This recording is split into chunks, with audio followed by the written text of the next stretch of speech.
বদরুল, আমার কথা শুনতে পাচ্ছি তো না? জি ভাই, আসসালামু আলাইকুম। ওয়ালাইকুম আসসালাম।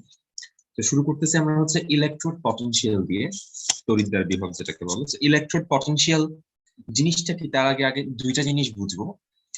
একটা হচ্ছে সলিউশন প্রেসার, যেটাকে বলা হচ্ছে দ্রবণ চাপ, আরেকটা হচ্ছে অসমোটিক প্রেসার। আচ্ছা, আমরা গতকাল একটা জিনিস দেখতেছিলাম যে একটা কন্টেইনারে যখন, আচ্ছা কন্টেইনার রাখি,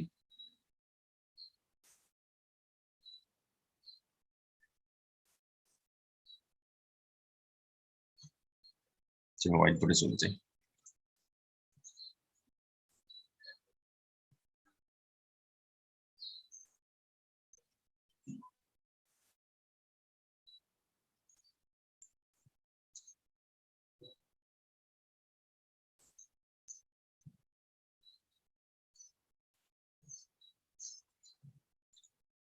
দুইটা কেসে দুইটা অপোজিট ঘটনা দেখতে পাচ্ছিলাম আমরা। হ্যাঁ, দুইটা অপোজিট ঘটনা কি কি ছিল? তার দেই।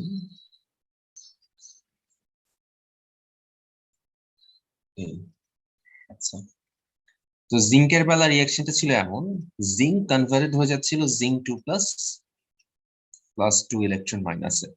তার মানে কি, যে জিঙ্ক থেকে জিঙ্ক 2+ আয়ন সলিউশনে চলে যাচ্ছিল। এটা হচ্ছে জিঙ্ক 2+ আয়ন।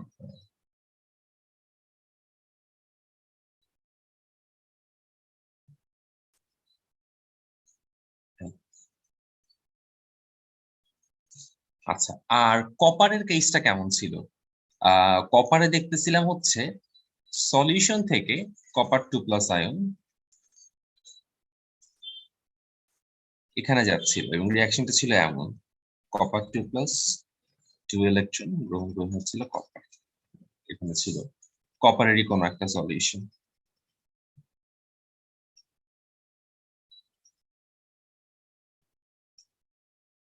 আচ্ছা, এবং এই সেলটাকে আমরা বলতেছিলাম হচ্ছে গ্যালভানিক সেল। এটা তো আমরা গতকাল দেখছি, তাই না?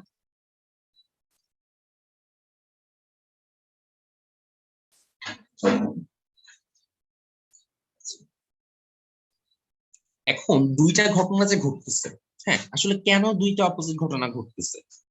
যে আহ কেন হচ্ছে এক জায়গাতে এই একজন দিচ্ছে আর একজন নিচ্ছে, এই ঘটনা তো ঘটার কথা ছিল না।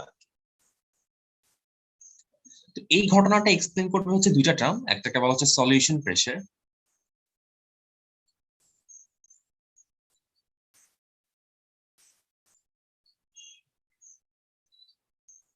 একটা হচ্ছে অসমোটিক প্রেসার।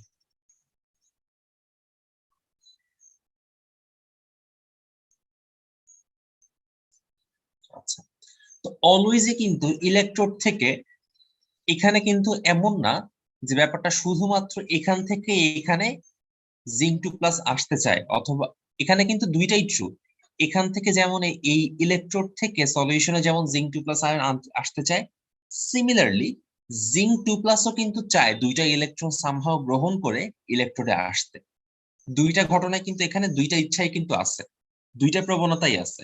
সলিউশনে জিঙ্কের প্রবণতা আছে জিঙ্ক 2+ হিসেবে এখানে যাওয়ার, আবার এই জিঙ্ক 2+ এর প্রবণতা আছে জিঙ্ক হয়ে ইলেকট্রোডে যাওয়ার।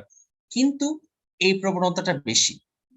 কোন প্রবণতাটা বেশি? যে ঘটনাটা ঘটতেছে এখানে, এই ইলেকট্রোড থেকে জিঙ্ক 2+ আয়ন হয়ে সলিউশনে যাওয়ার যে প্রবণতাটা, এই প্রবণতাটা এখানে বেশি। দ্যাটস ওয়াই হচ্ছে ইলেকট্রোড থেকে এখানে সলিউশনে চলে আসতেছে। সিমিলারলি এখানেও কিন্তু ইলেকট্রোড থেকে সলিউশনে কপার 2+ হিসেবে যাওয়ার প্রবণতাও আছে, আবার সলিউশন থেকে কপার 2+ থেকে ইলেকট্রোডে কপার হিসেবে যাওয়ার প্রবণতাও আছে। বাট এখানে সলিউশন থেকে কপারে যাওয়ার যে প্রবণতাটা, যে টেন্ডেন্সি, সেটার স্ট্রঙ্গার। দ্যাটস ওয়াই হচ্ছে এখানে এই ঘটনাটা ঘটছে। তার মানে এখানে বলা যায় মোটা দাগে দুইটা প্রবণতা দেখা যাচ্ছে। একটা হচ্ছে ইলেকট্রোড থেকে সলিউশনে আসে, আর একটা হচ্ছে সলিউশন থেকে, এক মিনিট,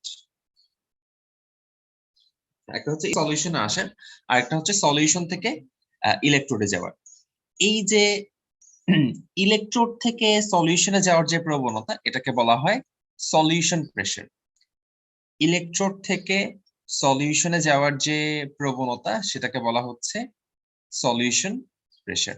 সো এটা হচ্ছে এইটা বোঝাচ্ছে। আর সলিউশন থেকে ইলেকট্রন একসেপ্ট করে, সলিউশন থেকে ইলেকট্রন একসেপ্ট করে ইলেকট্রনে যাওয়ার যে প্রবণতা, এটাকে বলা হয় অসমোটিক প্রেসার। প্রত্যেকটা এলিমেন্টেই দুইটা জিনিসই থাকে, জিঙ্কেও সলিউশন প্রেসার অসমোটিক প্রেসার আছে, কপারেও সলিউশন প্রেসার অসমোটিক প্রেসার আছে। বাট জিঙ্কের সলিউশন প্রেসারটা বেশি, তাই ইলেকট্রোড থেকে সলিউশনে যায়। কপারের অসমোটিক প্রেসার বেশি, তাই সলিউশন থেকে ইলেকট্রোডে যায়। এটা আর বুঝলাম, কোনটা অসমোটিক বেশি, কোনটা সলিউশন প্রেসার বেশি। এটা আমরা ঘটনা দেখে বুঝতেছি, আমরা জাস্ট দুইটা টার্ম ডিফাইন করলাম, এরপর দেখতেছি যেহেতু জিঙ্ক হচ্ছে ইলেকট্রোড থেকে সলিউশনে যাচ্ছে, তার মানে জিঙ্কের ডেফিনেটলি সলিউশন প্রেসারটাই বেশি। আর কপার যেহেতু ইলেকট্রোড থেকে সলিউশন থেকে ইলেকট্রোডে যাচ্ছে, তার মানে কপারের অসমোটিক প্রেসারটা বেশি।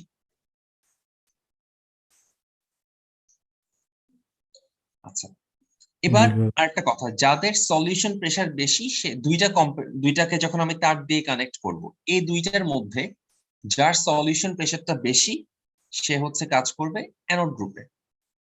কারণ কি, সলিউশন প্রেসার বেশি মানে কি, ইলেকট্রন ত্যাগ করে দিবে, ত্যাগ করে তো সলিউশনে আসবে, ইলেকট্রন ত্যাগ করা মানে কি অ্যানোড হিসেবে কাজ করবে। আর যার অসমোটিক প্রেসার বেশি সে হচ্ছে কাজ করবে ক্যাথোড হিসেবে।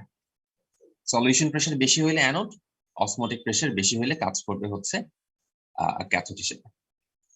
আচ্ছা, এবার আচ্ছা হ্যাঁ, এখন আমি যেটা মেইন কথা যেটা বলতে চেয়েছিলাম, যে ইলেকট্রোড পটেনশিয়াল জিনিসটাকে, আমাদের মেইন যে টাইটেলটা ছিল ইলেকট্রোড পটেনশিয়াল। ইলেকট্রিক পটেনশিয়াল হচ্ছে সহজ কথায় এই দুইটার যে ডিফারেন্সটা, যে আমি যখন দেখতেছিলাম যে পটেনশিয়াল, এই সলিউশন প্রেসার, অসমোটিক প্রেসার, এই দুইটা কম্বাইন করার পর আলটিমেটলি তার যে, মানে এখানে দেখো দুইটা প্রবণতা, কিন্তু একটা প্রবণতা ইলেকট্রন গ্রহণ করার, একটা প্রবণতা ইলেকট্রন ছাড়া, দুইটা প্রবণতা। তো এই দুইটা কম্বাইন করে তার সারফেসে কিন্তু একটা ভোল্টেজ ক্রিয়েট হয়। কারণ এই দুইটা প্রবণতা কখনোই সমান হবে না, যে কোনো একটা এলিমেন্টের জন্যই এই দুইটা প্রবণতা কখনোই সমান হবে না, সলিউশন প্রেসার আর অসমোটিক প্রেসার। যদি দুইটা কারো কিছু সমান হয়ে যাইতো, তখন আমরা এটাকে ধরতাম হচ্ছে zero voltage, zero electrode potential. কিন্তু কারোর জন্যই সমান হয় না, তাই এখানে একটা পটেনশিয়াল ক্রিয়েট হয়, যেহেতু ইলেকট্রন দেওয়া নেওয়ার ব্যাপার, কারেন্ট দেওয়া নেওয়ার ব্যাপার, তার মানে একটা পটেনশিয়াল ক্রিয়েট হয়। এই পটেনশিয়ালটাকেই বলা হয় হচ্ছে ইলেকট্রোড পটেনশিয়াল। আচ্ছা, এখন তোমরা যে কাজটা করবা, তোমাদের বইটা একটু খুলবা। আচ্ছা, তার আমি বইটাকে ওপেন করি।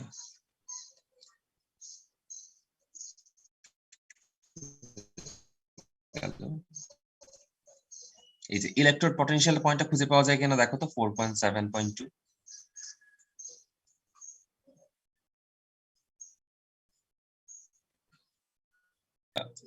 বদরুল তাহমি, তোমরা কি বুঝছো ভাই?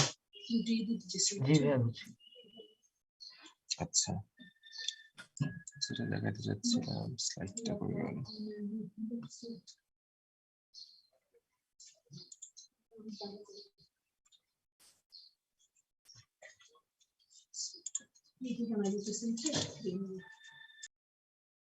এই 1 2 3 এই তিন যাচ্ছি।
কথা বলতেছিলাম, আমরা কিন্তু কোনো জায়গায় স্পেসিফিক্যালি ভোল্টেজ মাপতে পারি না। আমরা যেটা করতে পারি দুইটা জায়গার ভোল্টেজ ডিফারেন্স মাপতে পারি। আমাদের যে টুলগুলো আছে ভোল্টেজ মাপার জন্য, ফর এক্সাম্পল ভোল্ট মিটার আর কি। তো ভোল্ট মিটারের তো দুইটা দাগ, ভোল্ট মিটার ফিজিক্স ল্যাবে হয়তো দেখবা যে দুইটা মাথা থাকে। হ্যাঁ, এটা ইনস্ট্রুমেন্ট মনে করো, একটা বক্স দিয়ে দেখাইলাম একটা ইনস্ট্রুমেন্ট, তার থেকে দুইটা তারের মতো বের হয়। তার তো না আসলে ওই ইয়া আর কি, মেটাল। তো দুইটা মাথায় তুমি দুই জায়গায় কানেক্ট করবা, যে দুইটা জায়গায় কানেক্ট করবা সেই দুইটা জায়গার ভোল্টেজ ডিফারেন্স কত সেটা তুমি বুঝতে পারবা। এটা আসলে সর্ট অফ পটেনশিয়ালের মতো কনসেপ্ট। হ্যাঁ, আমরা যখন কোনো কিছুর পটেনশিয়াল বের করি, আমরা আসলে কি ধরে নেই যে আর্থ সারফেস থেকে তার হাইট কত, বা আমি যদি টেবিলের সাপেক্ষে পটেনশিয়াল বের করতে চাই তাহলে করি কি, এটার সাপেক্ষে তার হাইট কত পরে এমজিএইচ করি। আসলে কিন্তু পটেনশিয়াল এনার্জি মানে একদম পিওর পটেনশিয়াল এনার্জি কিছু নাই, কোনো কিছু সাপেক্ষে আমার অলওয়েজ মেজার করতে হয়। Same goes to voltage, electrode potential আমরা কোনো কিছু সাপেক্ষে মেজার করতে হবে। তো কোনো কিছু সাপেক্ষে মেজার করার জন্য আমার কি একটাকে জিরো ধরে নিতে হবে না? আমি যদি কাউকে জিরো না ধরি তাহলে তো আমি কার সাপেক্ষে কেমনে মাপবো? আমার কথাটা কি বোঝা যাচ্ছে? এজন্য হচ্ছে আমরা হাইড্রোজেন ইলেকট্রোডটাকে ধরে নেই আইডিয়াল। আইডিয়াল মানে কি, তার পটেনশিয়ালকে জিরো ধরে নেই। তাহলে কেমনে আমি অন্যগুলোটা কেমনে মাপবো? সাপোজ হাইড্রোজেনের হচ্ছে, হাইড্রোজেন তো জিরো ধরে নিলাম হাইড্রোজেনের পটেনশিয়াল, তাহলে এক্স এর পটেনশিয়াল আর হাইড্রোজেনের পটেনশিয়াল দুইটা আলাদা আলাদা প্রান্তে যুক্ত করলাম, দেখলাম যে এর ভোল্টেজ আসলো 3। আবার ওয়াই আর হাইড্রোজেনকে যুক্ত করলাম, তাদের ভোল্টেজ আসলো 2.5। তার মানে কি, এখন আমি যদি এক্স আর ওয়াই কে যুক্ত করি আমি পাবো হচ্ছে 0.5। বাট কাউকে তো জিরো ধরতে হবে, সেই জিরো ধরার কাজটা করা হয় হচ্ছে হাইড্রোজেনকে ধরে নেওয়া হয়। আচ্ছা, তো হাইড্রোজেনের আবার ব্যাপার আছে, কনসেন্ট্রেশন ওয়াইজ তো আসলে চেঞ্জ হয়ে যাবে। ইলেকট্রোড পটেনশিয়াল কিন্তু কনসেন্ট্রেশন ওয়াইজ চেঞ্জ হয়ে যায়, সেম থাকে না। তো এই জন্য একটা ফিক্সড কনসেন্ট্রেশন লাগবে আমার, একটা ফিক্সড কনসেন্ট্রেশন লাগবে, একটা তো ফার্স্টে ফিক্সড এলিমেন্ট লাগবে। সেই ফিক্সড এলিমেন্টটা আমরা হাইড্রোজেন, এটা ফিক্স করে ফেললাম। এরপর ফিক্সড কনসেন্ট্রেশন লাগবে, যেটা আমি ধরে নিচ্ছি 1 মোলার। এরপর একটা ফিক্সড টেম্পারেচার লাগবে, কারণ কি টেম্পারেচার চেঞ্জের সাথে সাথেও পটেনশিয়ালটা চেঞ্জ হয়ে যায়। তাহলে ফিক্সড টেম্পারেচার হচ্ছে রুম টেম্পারেচার, যেটা 25 ডিগ্রি সেলসিয়াস। তাহলে এটা যেটা এই সবকিছু ফিক্স ধরে, তখন যে ইলেকট্রোড পটেনশিয়ালটা পাওয়া যায় সেটাকে হচ্ছে স্ট্যান্ডার্ড ইলেকট্রোড পটেনশিয়াল ধরা হয়, যার ভ্যালু হচ্ছে 0 ভোল্ট। এটাই হচ্ছে প্রমাণ তড়িৎদ্বার বিভব বা স্ট্যান্ডার্ড ইলেকট্রোড পটেনশিয়াল। পটেনশিয়ালের জন্য আমার তিনটা জিনিস ফিক্স করা লাগবে: fixed element which is hydrogen, fixed concentration যেটা হচ্ছে 1 মোলার, আর ফিক্সড টেম্পারেচার যেটা হচ্ছে 25 ডিগ্রি সেলসিয়াস। আচ্ছা, এখন এটার স্ট্রাকচারটা কিরকম একটু জাস্ট রিডিং পড়ে যাই আমরা। বলতেছিলাম এটা একটা গ্যাস, গতকাল মনে হয় একটা বলতেছিলাম যে যেটা গ্যাস থাকবে তার জন্য আমার একটা ইনার্ট ইলেকট্রোড থাকা লাগবে, এটা কি বলছিলাম গতকালকে? আচ্ছা, তাহলে এখানে আমার শিওর আমি হাইড্রোজেনকে কন্টেইন করার জন্য, লাইক জিঙ্ককে কন্টেইন করার জন্য জিঙ্ক ইলেকট্রোডই ইনাফ, কপারকে কন্টেইন করার জন্য কপার ইলেকট্রোড ইনাফ, বাট হাইড্রোজেনকে তো আর হাইড্রোজেন কন্টেইন করতে পারবে না, এটা তো একটা গ্যাস। তার জন্য আমি একটা ইনার্ট প্লাটিনাম রেখে দিলাম। সো প্লাটিনাম ধাতু হচ্ছে হাইড্রোজেনটাকে অ্যাবজর্ব করে নিবে, এবং এখানে রিঅ্যাকশনটা কি হবে, হাইড্রোজেন গ্যাস সেটা হচ্ছে H প্লাসে কনভার্ট হয়ে যাবে, আবার H প্লাস দুইটা ইলেকট্রন গ্রহণ করে হাইড্রোজেনে কনভার্ট হয়ে যাবে, এবং এই দুইটারই পটেনশিয়াল আমরা ধরে নিচ্ছি 0 ভোল্ট। আচ্ছা, এবার আসি প্রাইমারি রেফারেন্স ইলেকট্রোড, যেটা আমরা বলতেছিলাম যে আমরা এই হাইড্রোজেনটাকে হচ্ছে প্রাইমারি স্ট্যান্ডার্ড হাইড্রোজেন ইলেকট্রোড ধরি, যার ভোল্টেজ হচ্ছে 0। আচ্ছা, এখন একটা কথা, যে বিভিন্ন দৈনন্দিন কাজে আমরা হচ্ছে ইলেকট্রোডের পটেনশিয়াল মাপার জন্য হাইড্রোজেনকে ইউজ করতে পারি না। হাইড্রোজেন ইউজ না করতে পারার কারণগুলো 2 নম্বরের জন্য পড়তে হবে। প্রথম কথা, অলওয়েজ হচ্ছে আমরা 25 ডিগ্রি সেলসিয়াস এবং 1 মোলার কনসেন্ট্রেশন ফিক্স রাখতে পারি না, এটা আমাদের পক্ষে অলওয়েজ রাখা খুবই ডিফিকাল্ট আর কি। আর সেকেন্ড কজটা বলতেছে কি, যে একদম 1 অ্যাটমসফিয়ারিক প্রেসারে বিশুদ্ধ হাইড্রোজেন গ্যাস চালানোটা পসিবল হয় না। তার মানে আমি যে হাইড্রোজেনের রেসপেক্টে অন্যকে মাপবো, আমি তো হাইড্রোজেনের এই সিস্টেমটাকেই পুরোপুরি পারফেকশনে আনতে পারতেছি না। তো হাইড্রোজেন সিস্টেমটাকে যদি পারফেকশনে আনতে না পারি তাইলে আমার রেজাল্টটাও কারেক্ট দেখাবে না, এটা একটা সমস্যা আর কি। তো এই সমস্যাটার জন্য আমরা মাঝে মাঝে এটার বদলে আমরা অন্য দুইটা ইলেকট্রোড ইউজ করি। হাইড্রোজেনটা কিন্তু প্রাইমারি রেফারেন্স, এটা নিয়ে কিন্তু কোনো কনফিউশন নাই। বাট হাইড্রোজেনটা এই প্রবলেমের বদলে, স্ট্যান্ডার্ড হাইড্রোজেন ইলেকট্রোডের বদলে আমরা হচ্ছে অন্য কিছু ইউজ করি। সেটার দুইটার নাম কি কি? একটা হচ্ছে ক্যালোমেল ইলেকট্রোড আর একটা হচ্ছে silver silver chloride electrode. Calomel electrode আর সিলভার ক্লোরাইড ইলেকট্রোড, এগুলোর নাম জেনে রাখলাম, এতটুকুই ইনাফ হবে। বিকজ আমরা যখন থিওরিটিক্যাল পড়বো আমরা কিন্তু হাইড্রোজেনের রেসপেক্টেই দেখবো আর কি জিনিসগুলাকে কেমনে হচ্ছে। আচ্ছা, তো তোমরা এখন যেটা করবা এই 4.8 এর একটুকের আগ পর্যন্ত, এই যে জিঙ্কের ইলেকট্রোড নির্ণয় এটার আগ পর্যন্ত একবার একটু রিডিং করবা। শুরু করবা হচ্ছে এই 4.8 থেকে, এখান থেকে পড়া হলে আমাকে একটু বলো। ধরে নিচ্ছি 0 ভোল্ট, মানে এটার ভোল্টেজ কত এটা তো কারো রেসপেক্টে মাপতে হবে। তো বাট আমি যেহেতু এটার রেসপেক্টে বাকি সবাইকে মাপবো, দ্যাটস ওয়াই আমি ধরে নিচ্ছি এটার ভোল্টেজটা 0 ভোল্ট। মানে তুমি কিন্তু ভোল্টমিটার দিয়ে মাপলে কোনো কারো সাপেক্ষে তো মাপবা, তখন কিন্তু কোনো না কোনো ভ্যালু তো দেখাবেই, যার সাপেক্ষে মাপবা সেই অনুসারে। কিন্তু আমি এটার রেসপেক্টে বাকি সবাইকে মাপতে চাচ্ছি, দ্যাটস ওয়াই আমি ধরে নিলাম এটা 0। তাহলে এটা 0 ধরে সুবিধা কি হইলো? সাপোজ হাইড্রোজেন আর জিঙ্ক, জিঙ্কেরটা দেখাইলো 0.76, মানে জিঙ্ক আর হাইড্রোজেনের সাথে কানেক্ট করলাম দুইটা তার, রিডিং দেখাচ্ছে স্ক্রিনে 0.76। তাহলে এখান থেকে আমি বুঝলাম জিঙ্ক আর হাইড্রোজেনের ডিফারেন্স 0.76। তাহলে জিঙ্কের অ্যাকচুয়ালি কত এটা বোঝার জন্য তোমার হাইড্রোজেন একটা জানা লাগবে। তো আমি হাইড্রোজেন একটা 0 ধরে নিলাম, তাহলে জিঙ্কেরটা 0.76 এ থাকলো। অথবা কপার আর হাইড্রোজেন, আমি যখন কপার হাইড্রোজেন দুইটা তার কানেক্ট করবো আমার স্ক্রিনে দেখাবে যে কি বলা যায়, সাপোজ ধরে নিলাম -0.34। তাহলে জিঙ্ক কপারের কত হাইড্রোজেনের কত এটা তো ইন্ডিভিজুয়ালি বোঝার সুযোগ নাই। তাহলে আমি যদি হাইড্রোজেনটা 0 ধরে নেই তাহলে বুঝলাম কপারটা তাইলে -0.34 হবে।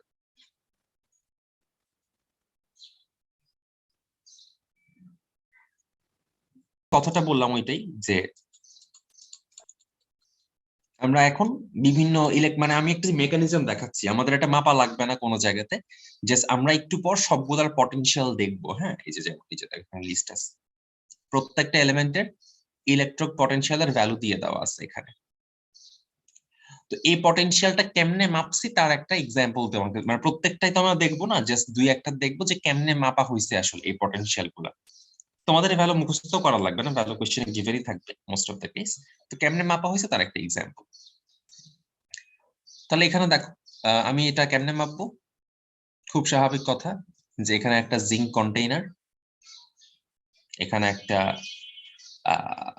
হাইড্রোজেন কন্টেইনার, হাইড্রোজেন বলতে প্লাটিনাম ইলেকট্রোড, এটার মধ্যে হাইড্রোজেন থাকবে, এইচ এর কোনো একটা সলিউশন, এইচ প্লাস থাকবে প্লাস অন্য কিছু একটা, আর এখানে হচ্ছে জিঙ্ক ইলেকট্রোড আর জিঙ্কের কোনো একটা সলিউশন আছে। তো আমি করব কি যে এখান থেকে এখানে তাদেরকে একটা তার দিয়ে কানেক্ট করব, তার দিয়ে কানেক্ট করব এবং পরে হচ্ছে ভোল্ট মিটারে রিডিং নিব। হ্যাঁ, ভোল্ট মিটার এই এইখানে এই ইলেকট্রোডে একটা ভোল্ট মিটারে একটা মাথা কানেক্ট করব, এইখানে হচ্ছে আর একটা মাথা কানেক্ট করব। কানেক্ট করার পরে এখানে একটা মাথায় রাখতে হবে এই যে জিঙ্কটা হচ্ছে তার নেগেটিভ প্রান্তের সাথে কানেক্ট করব আর হাইড্রোজেনটা হচ্ছে পজিটিভ প্রান্তের সাথে কানেক্ট করব। এবং তখন দেখা যাবে যে এই স্ক্রিনে ভোল্টমিটারের স্ক্রিনে আমি রিডিং দেখতে পারবো হচ্ছে 0.76। এই 0.76 কি? জিঙ্কের পটেনশিয়াল আর হাইড্রোজেনের পটেনশিয়ালের ভ্যালু হচ্ছে 0.76। আমি যেহেতু আমার সুবিধার জন্য এটাকে 0 ধরে নিচ্ছি, তার মানে জিঙ্কের ইলেকট্রোড পটেনশিয়াল হচ্ছে 0.76 ভোল্ট।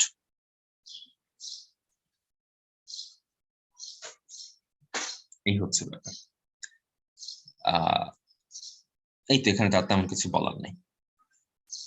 পুরো ব্যাপারটা কি বোঝা গেল কি করতেছি আমরা, কেমনে মাপতেছি?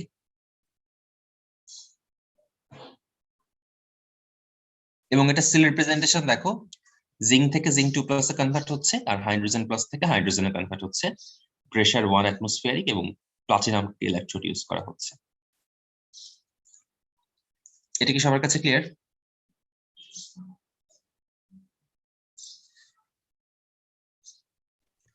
জি ভাই।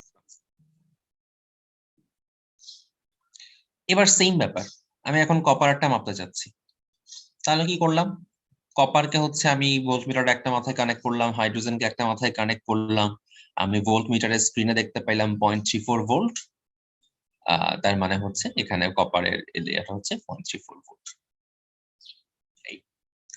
এখানে তো এটার যে সেল রিপ্রেজেন্টেশন সেটা কি দেখো, হাইড্রোজেন থেকে হাইড্রোজেন প্লাসে কনভার্ট হচ্ছে, কপার 2+ থেকে কপারে কনভার্ট হচ্ছে, এটাই হচ্ছে তার সেল রিপ্রেজেন্টেশন। এটা জাস্ট তোমাকে মাপার একটা এক্সাম্পল দেখালে, এমনি আমরা মাপি আর কি যে কোনো কিছু। এই সবগুলা যে ভ্যালু এখানে আছে দেখতে পাচ্ছি, সবগুলাই হচ্ছে এভাবেই মাপা।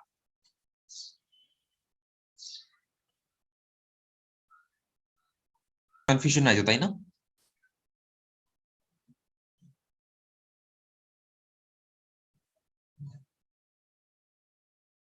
হ্যাঁ, হাইড্রোজেনকে অলওয়েজ 0, হাইড্রোজেন তো স্ট্যান্ডার্ড, এটাই তো মানে এটা চেঞ্জ হবে না যে আমি একসময় এক এক রকম, অলওয়েজই হাইড্রোজেনটাই হচ্ছে প্রাইমারি রেফারেন্স ইলেকট্রন, এটা অন্য কিছু কখনো ধরা হবে না।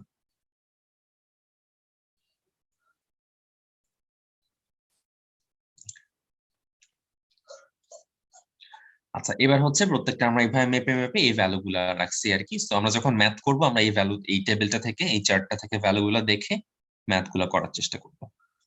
আচ্ছা, এখানে একটা জিনিস একটু বোঝা দরকার, এই যে তার ইলেকট্রন ই নট মানে ভোল্টেজ সেল পটেনশিয়াল যে -3.04, এটার মানে কি, যে লিথিয়াম প্লাস যখন একটা ইলেকট্রন ছেড়ে দিয়ে,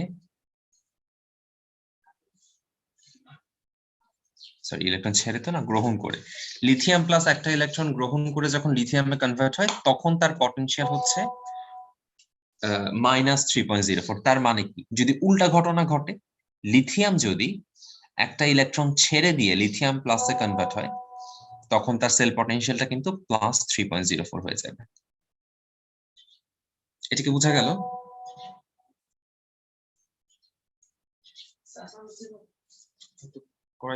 এখানে এটা একটা ব্যাপার, এখানে কিন্তু সবার হচ্ছে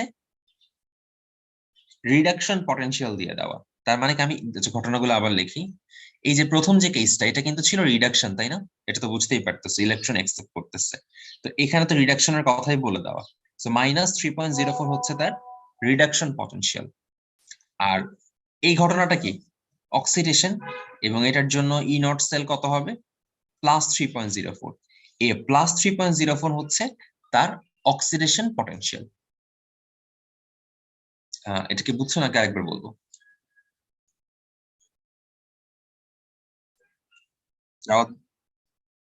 চার্টে সবগুলোই হচ্ছে রিডাকশন পটেনশিয়াল দিয়ে দাও, এটা আমি মুখস্থ কিছু না, এটা আমি কেমনে বুঝছি, এই যে লিথিয়াম প্লাস থেকে লিথিয়ামে যাচ্ছে মানে কি, ইলেকট্রন একসেপ্ট করতেছে, প্রত্যেকটাই দেখো ইলেকট্রন একসেপ্ট করতেছে, সেখান থেকে আমি বুঝলাম এগুলো রিডাকশন পটেনশিয়াল।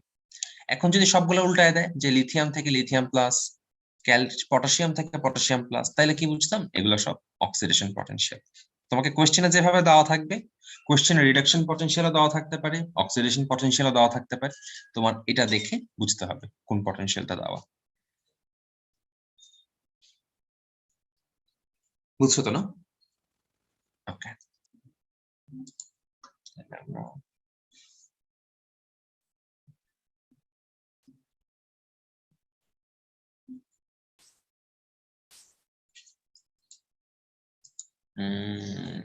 কোষ বিভব, আচ্ছা হ্যাঁ, আমরা রেডক্স রিঅ্যাকশন জানি, সেল পটেনশিয়াল শিখলাম, স্ট্যান্ডার্ড সেল পটেনশিয়াল শিখলাম। আমরা এখন আমাদের লাস্ট যে কাজটা, আমরা এখন সেল পটেনশিয়ালের ভ্যালু বের করব। সেল পটেনশিয়ালের ভ্যালু বের করার জিনিসটা কি আসলে, ধরো আমরা তো ইন্ডিভিজুয়ালি এতদিন জানি যে এই যে চার্টটা, এই টেবিলটা আমাকে কি দেখাচ্ছে আসলে, যে ইন্ডিভিজুয়ালি হয়ে গেল, হ্যাঁ, ইন্ডিভিজুয়ালি জিঙ্কের সেল পটেনশিয়াল কত, বা লিথিয়ামের সাথে হাইড্রোজেনের সেল পটেনশিয়াল কত, ম্যাগনেসিয়ামের সাথে হাইড্রোজেনের সেল পটেনশিয়াল কত। এখন এর মধ্যে যে কোনো দুইটাকে যদি আমি কানেক্ট করে দিই, সাপোজ জিঙ্ক আর কপার, এই দুইটাকে আমি কানেক্ট করলাম, তাহলে তার সেল পটেনশিয়াল কত, এটা এখন বের করার চেষ্টা করব, এবং এটাই আমাদের লাস্ট টপিক আর কি এই চ্যাপ্টার।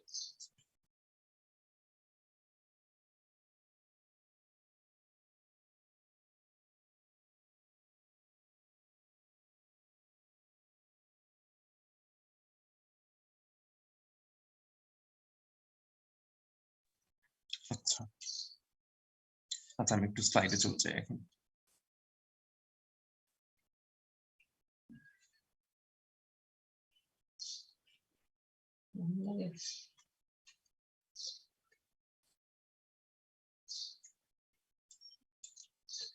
আচ্ছা তোমাদের কিছু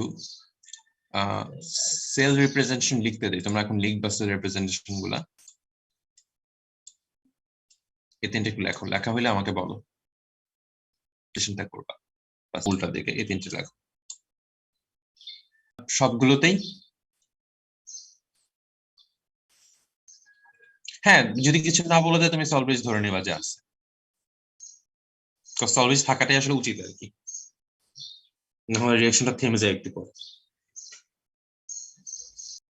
থাকে যদি দুইটাই আয়ন থাকে তখন আমাকেও ওই ইনার্টের মতো নিতে হবে। একে তো গ্যাস থাকলে একটা ইনার্ট নিতে হবে, আর যদি দুইটাই আয়ন থাকে তখন নিতে হবে একটা ইয়ে। কারণ হচ্ছে চিন্তা করো জিঙ্কে আসলে কি হয়, এই জিঙ্ক থেকে এখানে জিঙ্ক 2+ যাচ্ছে, একটা দণ্ড থেকে যাচ্ছে, বা কপারও সেম। এখন দুইটাই যদি আয়ন হয়, আয়ন তার কোনো ইলেকট্রোডের মধ্যে থাকতে পারে না, আয়নের জায়গা কিন্তু সলিউশনে, আর মেটালের জায়গা হচ্ছে ইলেকট্রোডে। এখন দুই তুমি যদি যে কোনো একটা জিনিসেরই যদি দুইটাই মানে আয়ন হয়, তাহলে কে থাকবে ইলেকট্রোডের মধ্যে? ইলেকট্রোডের মধ্যে থাকার তো কেউ নাই। ইন দ্যাট কেস আমাকে একটা প্লাটিনাম বা অন্য কোনো ইনার্ট গ্যাসকে নিয়ে নিতে হয়। হ্যাঁ রাও কি বলতে নিছিলে বলবেন? একটু আবার কথাটা বলবেন। হ্যাঁ যদি ধরো জিঙ্কের কেসে আমি লিখি,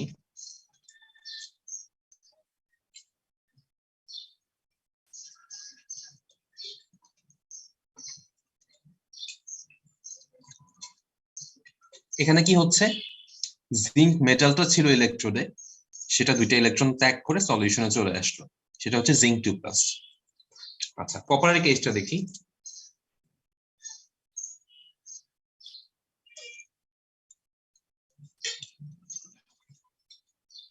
সলিউশনে ছিল কপার 2+, সে দুইটা ইলেকট্রন গ্রহণ করে হয়ে গেল কপার।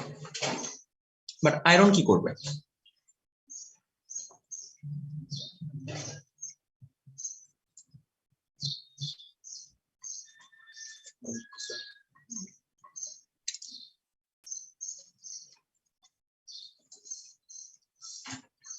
এটাও তো আসলে মেটাল না, এটাও মেটাল না, তাহলে কারোই তো ইলেকট্রোডে থাকার জায়গা নাই। তো যেহেতু কারো ইলেকট্রোডে থাকার জায়গা নাই, তাহলে কি করতে হবে, কোনো একটা ইনার্ট সাবস্টেন্সকে আমার ইলেকট্রন হিসেবে নিতে হবে। লাইক হাইড্রোজেনে যেমন আমরা একটা ইনার্টকে নিয়ে নেই, এটাও সেম ব্যাপার, এবং এখানে ইনার্ট হিসেবে প্লাটিনামকে ইউজ করা হয়। এটাই। তা আমি কি বুঝছো ভাইয়া? জি ভাইয়া বুঝছি, বুঝছি ভাইয়া। করো আসছে ভাইয়া। হ্যাঁ হ্যাঁ আমাদের জাস্ট এরপর ম্যাথমেটিক্যাল একটা জিনিস বাকি আর কি, নেক্সট ক্লাসে আমাদের এই চ্যাপ্টার শেষ হয়ে যাবে ডেফিনেটলি ইনশাআল্লাহ। ভাইয়া নার্নেস্ট কি সিলেবাসে আছে? হ্যাঁ হ্যাঁ আছে, এটাই নেক্সট টপিক। আচ্ছা বদরুল কি এটা মিলছে ভাইয়া?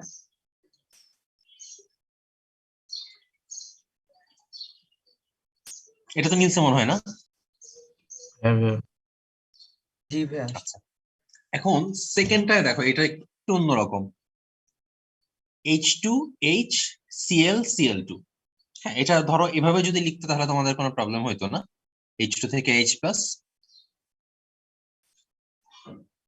তাহলে বুঝে যাইতা। এই জিনিসটাকে আসলে জাস্ট ওরা একসাথে দেখাইছে, HCl কে এভাবে HCl দিয়ে দেখাইছে। এবং এখানে দেখো Cl- আয়ন আর Cl2 যেহেতু গ্যাস, গ্যাসকে ধারণ করার জন্য একটা প্লাটিনাম লাগবে, আর হাইড্রোজেনের যেহেতু একটা গ্যাস, হাইড্রোজেনকে কন্টেইন করার জন্য প্লাটিনাম লাগবে। তো এটা আসলে এই দুইটা সিস্টেমকে একসাথে দেখাইছে, আর কিছু না। H+Cl- একসাথে HCl লিখে দিচ্ছে। এখন একটু দেখো তো বোঝা যায় কিনা।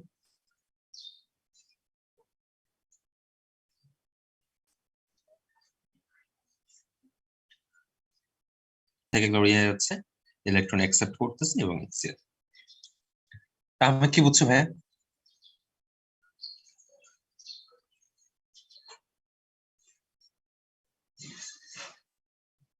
এটা জাস্ট একটু দেখে নাও, এটা করার লাগবে না, সহজ জিনিস, একবার জাস্ট দেখে নাও। দুইটা কিন্তু একই জিনিস, হ্যাঁ, একটা উল্টা, দুইটার হচ্ছে এখানে হচ্ছে রিয়াকশন দেওয়া ছিল, এটাকে জাস্ট রিয়াকশনটাকে আলাদা আলাদা সেল রিপ্রেজেন্টেশন করছে, আলাদা আলাদা রিয়াকশন আকারে দেখাইছে। আর এখানে সেল রিপ্রেজেন্টেশনটা আগে দেওয়া, তার থেকে রিয়াকশনটা লিখছে। এই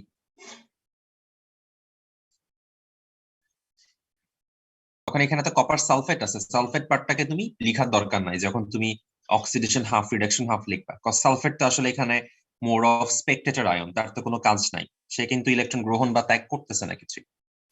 তো তুমি এখানে শুধু জিঙ্ক 2+, জিঙ্ক থেকে জিঙ্ক 2+, কপার 2+ থেকে কপার, এই পার্টটাই রাখবা আর কি, এটাই বলতেছে তোমাকে। পরে ইলেকট্রন ত্যাগ করে জিঙ্ক 2+, ইলেকট্রন গ্রহণ করে কপার, একসাথে লিখে দিলা এটা। ঠিক আছে, এটা নিয়ে তো কোনো কনফিউশন নাই না? না ভাইয়া। এখন হচ্ছে আমরা ইলেকট্রোমোটিভ ফোর্স ক্যালকুলেট করা শুরু করব, খুবই সহজ জিনিস। আমরা ই নট সেল মানে হচ্ছে বিভিন্ন ভাবে লিখতে পারি। ই নট সেল ইকুয়াল টু, আমরা জানি অ্যানোডে অক্সিডেশন হয়, ক্যাথোডে রিডাকশন হয়, তাই না? তাহলে অ্যানোডের অক্সিডেশন পটেনশিয়াল আর ক্যাথোডের রিডাকশন পটেনশিয়াল যোগ করলেই আমি সেল পটেনশিয়াল বা ই নট সেলটা পেয়ে যাব। যেহেতু অ্যানোডে অক্সিডেশন হয় তাই অ্যানোডের অক্সিডেশন, যেহেতু ক্যাথোডের রিডাকশন হয় তাই ক্যাথোডের রিডাকশন, এই দুইটা যোগ করলেও আমি ই নট সেলটা পেয়ে যাব। তবে এটাকে আরো 2-3টা ফর্মুলা দিয়ে লেখা যায়, যেটা এখান থেকেই আসে, লিখে দেখাই। আচ্ছা, আমি একটা কথা বলছিলাম, এটা মনে আছে কিনা, যে অ্যানোডের অক্সিডেশন পটেনশিয়াল যত হবে, অ্যানোডের রিডাকশন পটেনশিয়াল হবে তার নেগেটিভ। এটা তো আজকে শুরু মাঝখানে মনে হয় বলছিলাম একবার, না? যে আমি যদি উল্টাই দিই তাহলে 9 মাইনাস হয়ে যাবে। আর ক্যাথোডের রিডাকশন থেকে যদি আমি ক্যাথোডের অক্সিডেশন পেতে চাই তাহলে সেম মাইনাস হয়ে যাবে। শেষ। তাহলে ইনট সেল কত? ইনট সেল আমি বের করতে চাচ্ছি, তাহলে আমি জানি যে অ্যানোডে অক্সিডেশন হয়, তাহলে আমি সেটাকে লিখলাম অ্যানোডের অক্সিডেশন পটেনশিয়াল। আমি জানি ক্যাথোডের রিডাকশন হয়, তাই ক্যাথোডের রিডাকশন পটেনশিয়াল লিখে দিলাম। তাহলে এখান থেকে আমি আরো 2-3টা ফর্মুলা বানাই।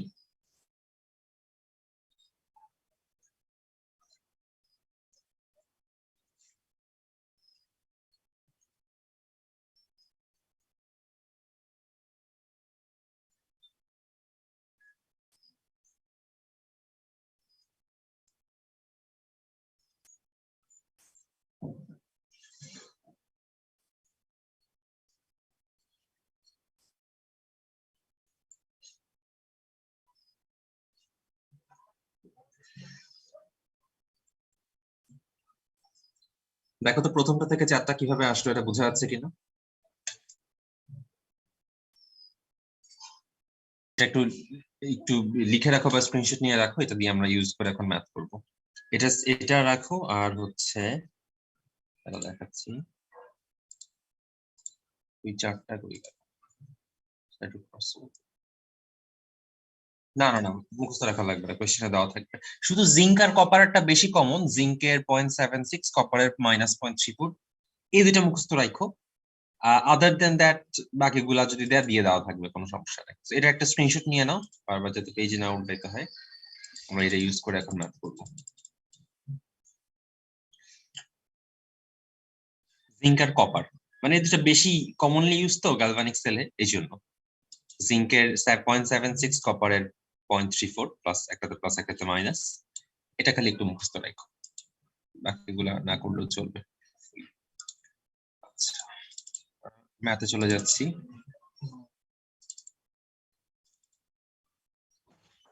আচ্ছা, আমরা এখানে কিন্তু বোঝা যাচ্ছে না, দুইটাই দেখা যাচ্ছে রিডাকশন হচ্ছে, মানে এই সেলে, বাট দুইটাতে কখনো রিডাকশন হবে না। এই কেসে তোমার করতে হবে কি, দেখতে হবে যে কার রিডাকশন পটেনশিয়াল বেশি। এখানে তো ক্যাডমিয়াম দাও, কপার দাও, একজনের অক্সিডেশন হবে, একজনের রিডাকশন হবে। কার অক্সিডেশন হবে, কার রিডাকশন হবে, এটা আমি কেমনে বুঝবো? সহজ হিসাব, যার রিডাকশন পটেনশিয়াল বেশি তার রিডাকশন হবে। সহজ কথা, যার রিডাকশন পটেনশিয়াল বেশি তার রিডাকশন হবে। অথবা যার অক্সিডেশন পটেনশিয়াল বেশি তার অক্সিডেশন হবে। কি বললাম এটাকে বুঝতে পারছো?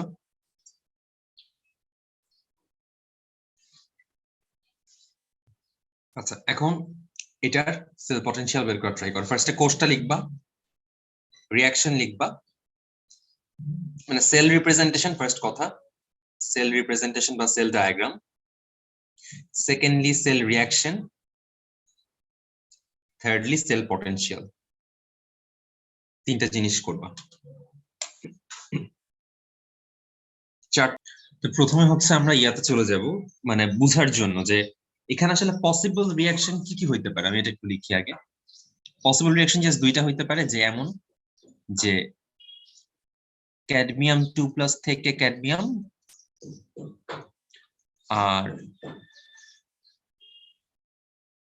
কপার থেকে কপার 2+, এটা একটা পসিবল রিঅ্যাকশন। আর আরেকটা হইতে পারে হচ্ছে ক্যাডমিয়াম থেকে ক্যাডমিয়াম 2+, কপার 2+ থেকে কপার। এর বাইরে তো অন্য কিছু আর পসিবল না, তাই না? এটাই তো এই দুইটাই তো একমাত্র পসিবল রিঅ্যাকশন। এটা কি বোঝা যাচ্ছে? বজরুল কি এটা বুঝতে পারছো ভাই? জি ভাইয়া। আচ্ছা, এখন এই দুইটার মধ্যে কোন কেসটা হবে এটা আমি জানতে চাচ্ছি, যে দুইটার মধ্যে অ্যাকচুয়ালি কোনটা আমার এখানে ঘটবে। তো তার জন্য আমি করব কি, তার জন্য হচ্ছে আমি ওই টেবিলটাতে যাব।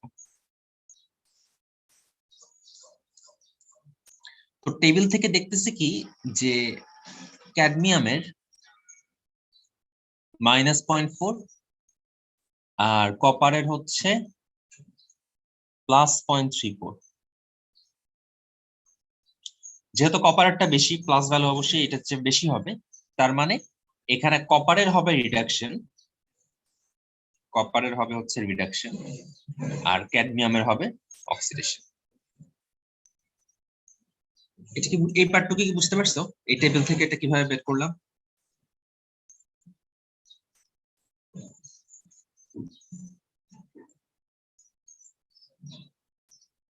আরেকবার বলবো?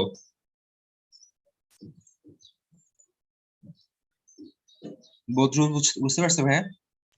জি ভাইয়া বুঝছি। আচ্ছা, যখন আমি বুঝে গেলাম কপারের রিডাকশন ক্যাডমিয়ামের অক্সিডেশন, তার মানে কোনটা আমার রিঅ্যাকশন এখানে কোনটা হবে, উপরেরটা না নিচেরটা?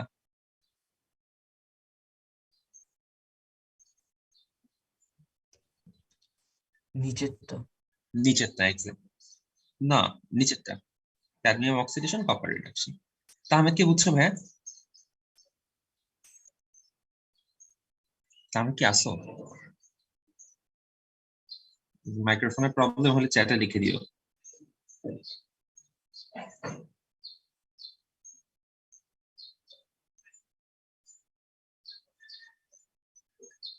লিখে হবে না কিছু। তাহলে আসো ভাই। তো রাওয়াত তো রেকর্ডিং করতেছো না? Okay. তো এটা গেল, তাহলে আমার আমার টাস্ক ছিল কি কি, একটা হচ্ছে সেল রিপ্রেজেন্টেশন বা সেল ডায়াগ্রাম, সেকেন্ডটা ছিল হচ্ছে রিঅ্যাকশন, থার্ডটা ছিল হচ্ছে ইনট সেল বের করা। তো এর মধ্যে প্রথমটার কাজ কিন্তু আমার হয়ে গেল, প্রথম কাজ শেষ, আমি সেল ডায়াগ্রাম লিখে ফেললাম। এটা ছিল টাস্ক 1। আচ্ছা, এবার টাস্ক 1 হয়ে গেল, টাস্ক 2 আসলে কোনো ব্যাপারই না। দেখাই যাচ্ছে ক্যাডমিয়ামের অক্সিডেশন হচ্ছে, তাহলে আমি লিখবো হচ্ছে অক্সিডেশন হাফ, রিঅ্যাকশন কি হবে, ক্যাডমিয়াম ইলেকট্রন ছেড়ে দিবে, কনভার্ট হয়ে যাবে ক্যাডমিয়াম 2+, আর রিডাকশন হবে কপার 2+, ইলেকট্রন অ্যাকসেপ্ট করবে, হয়ে গেল কপার। টোটাল রিঅ্যাকশনে ক্যাডমিয়াম থেকে copper 2+ converted to cadmium 2+ plus copper. তাহলে সেল রিপ্রেজেন্টেশন থেকে সেল রিঅ্যাকশন লিখে ফেললাম। দেখো তো সেল রিঅ্যাকশন নিয়ে কোনো প্রবলেম আছে কিনা?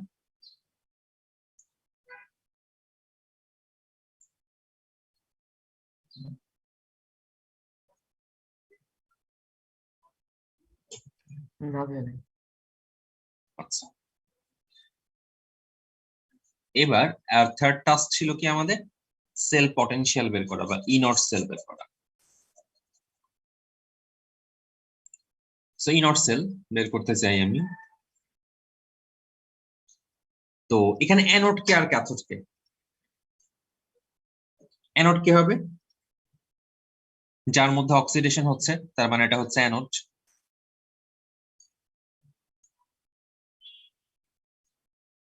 আর এটা হচ্ছে ক্যাথোড। আচ্ছা, সো চার্ট থেকে আমাকে দেখে বলো, চার্টে তো সবগুলো রিডাকশন পটেনশিয়াল দিয়ে দেওয়া ছিল, তাহলে আমি এখানে করব কি, E naught cell of anode plus, sorry, E naught oxidation of anode,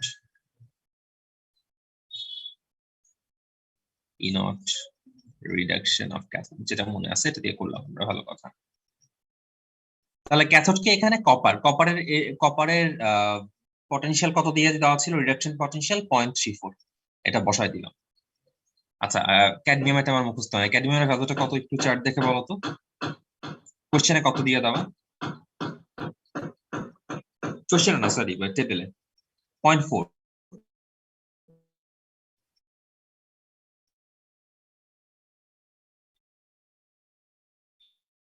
but এটা ছিল, এটা তো রিডাকশন পটেনশিয়াল দিয়ে দেওয়া, বাট আমি করতেছি অক্সিডেশন, তার মানে কি প্লাস হয়ে যাবে না? তাহলে ভ্যালুটা হচ্ছে 0.74, এটাই হচ্ছে আমাদের আনসার। পুরোটা কি বুঝতে পারছো? তোমরা কিভাবে লিখবে, লেখার স্টাইলটা একটু দেখে নাও। কোন ওয়ার্ড না, জারণ বিভব মানে অক্সিডেশন পটেনশিয়াল, পরীক্ষার হলে আসলে এভাবে লিখতে হবে। একবার একটু রিডিং পড়ে নাও লেখার স্টাইলটা, কোন ওয়ার্ডের বাংলাটা ইংলিশটা না বুঝলে আমাকে বললো।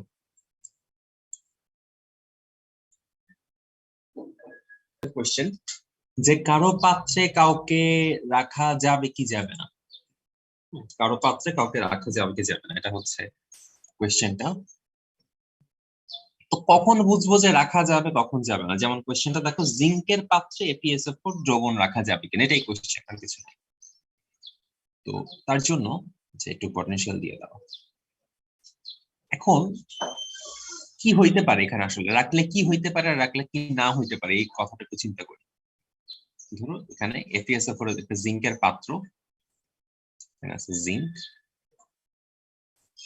ApSO4 মানে Fe2+ আয়ন আছে, SO4 মাইনাস আছে। তাহলে যদি সামহাও জিঙ্ক যদি আয়রনের চেয়ে বেশি পাওয়ারফুল হয়, সে কি করবে আসলে? সে এই রিঅ্যাকশনটা ঘটাবে না, জিঙ্ক 2+ প্লাস Fe মাইনাস। তাহলে এই রিঅ্যাকশনটা যদি সে ঘটাইতে সমর্থ হয়, এই রিঅ্যাকশন ঘটাইতে সমর্থ হওয়ার মানে কি, সে মানে আয়রন সালফেটের ইন্টিগ্রিটিটাকে বা পিওরনেসকে নষ্ট করে ফেলবে না? কজ তখন তো কি, পাত্র থেকে জিঙ্ক 2+ এখানে চলে যাবে, আয়রন মেটাল হয়ে যাবে, তার মানে কি সলিউশনটা তার পিওর থাকবে না, তাই না? এটা কি বোঝা যাচ্ছে?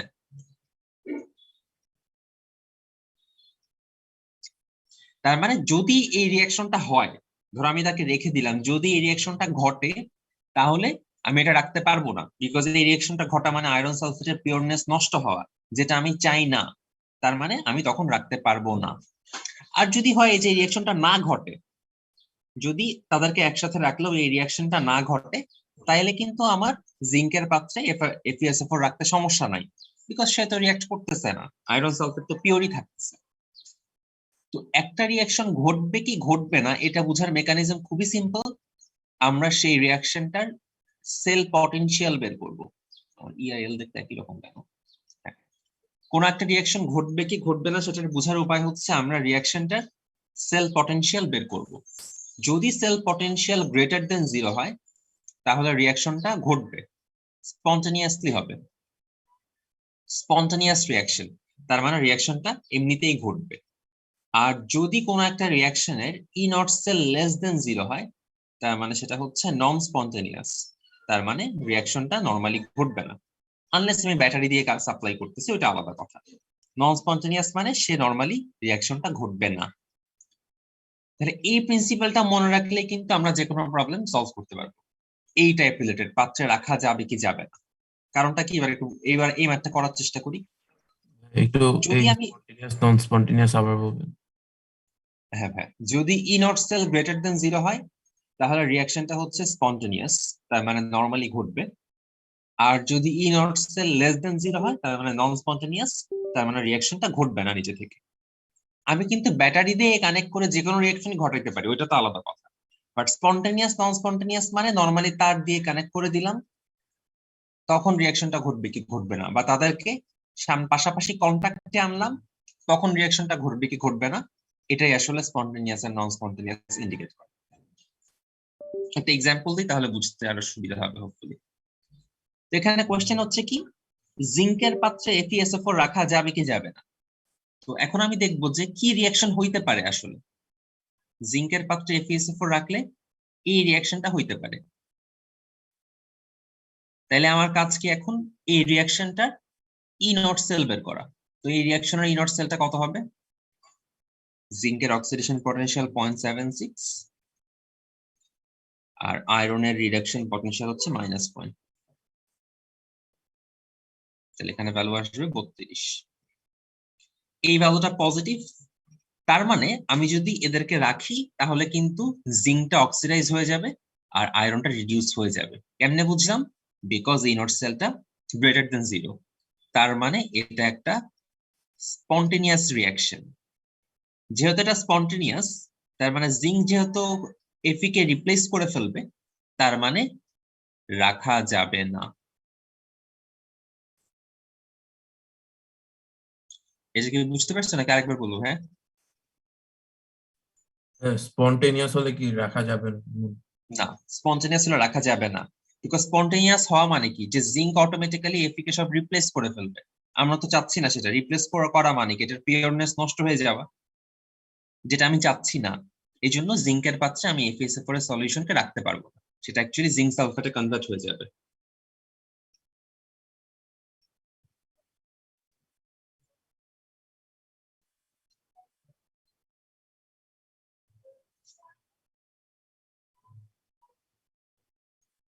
আচ্ছা, এবার উল্টা কেসটা বলি। আচ্ছা, এটা কি বুঝতে পারছো রাবাদ আর বদরুল? জি ভাইয়া বুঝছি। এবার উল্টা কেস চিন্তা করি। এবার আমি কোশ্চেনটা এভাবে অ্যাজিউম করলাম যে লোহার পাত্রে আমি কি জিঙ্ক সালফেটের দ্রবণ রাখতে পারবো কি পারবো না, এটা হচ্ছে আমার কোয়েশ্চেন। তাহলে এটা কেমনে শুরু করব, রিঅ্যাকশন কি ঘটতে পারে এখানে, লোহার সাথে Zn2+ রিঅ্যাক্ট করে জিঙ্ক আর Fe2+ ফর্ম করবে। তাহলে এই রিঅ্যাকশনটার ই নট সেল বের করার চেষ্টা করি। Fe থেকে Fe2+, which is 0.44, R Zn2+ থেকে জিঙ্ক হচ্ছে -0.76, যেটার রেজাল্ট হচ্ছে -0.32। যেহেতু এটার ই নট সেলটা নেগেটিভ আসছে, তার মানে আমি বলতে পারি যে এই রিঅ্যাকশনটা নন স্পন্টেনিয়াস, মানে রিঅ্যাকশনটা ঘটবে না। তার মানে লোহার পাত্রে আসলে জিঙ্ক সালফেটকে রাখলে কোনো সমস্যা নাই।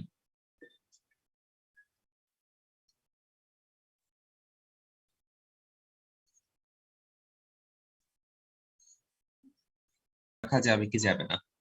অ্যালুমিনিয়াম দ্রবণ বলতে Al3+ আয়ন আছে আর কি। Al3+ আয়ন এর সাথে সালফেট, ক্লোরাইড, অন্য যে কোনো কিছু আছে, ওইটা তো ম্যাটার করে না। অ্যালুমিনিয়াম দ্রবণ মানে অ্যালুমিনিয়ামটা আয়ন হিসেবে আছে আর পাত্রটা হচ্ছে লোহার। এখন রাখা যাবে কি যাবে না, ট্রাই করো বের করার।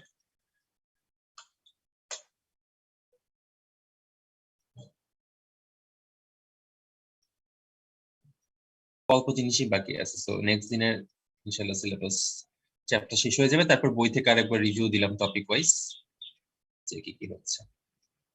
আচ্ছা, আর কালকের ক্লাস তো হচ্ছে মাগরিবের পরে আর কি, 6টার দিকে। 6টাতে ছিল মনে হয় না?